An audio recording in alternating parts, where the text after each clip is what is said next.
And that's that God's good news is for everyone. It's for everyone. You know, some people have a really hard time receiving good news. Have you ever met a person like that? Maybe you're like that. It's hard to believe that anything good could ever happen to you. And maybe even when you hear good news, you tend to sort of counteract the good news by expecting something bad to happen. It's good right now, but something bad must be on the way. And there are a lot of people that are like that. They have a hard time receiving good news. And what I want you to see is that good news is not good unless you believe it.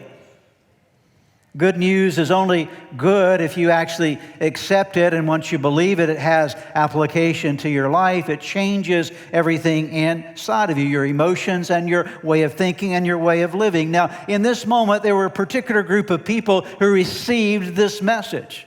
And of course, we know that group of people were the shepherds who were taking care of their flocks by night. They're in that field outside of the village of Bethlehem. So the focus of the message, the first announcement of God's sending His own Son into our world, came to this group of shepherds. Quite unusual if you really understand something about the shepherds, because shepherds back in those days were considered to be despised individuals. Oftentimes, they're the outcast of society. They're thought of as people who are untrustworthy. In fact, many times a shepherd would not even be allowed to testify in court because it was not believed that they would ever tell the truth. And so there's a lot of questions about their character. They're considered to be unclean, but God says, I'm bringing my message into the world, and the first people that I want to hear about my message are those that everybody thinks are unworthy of the message.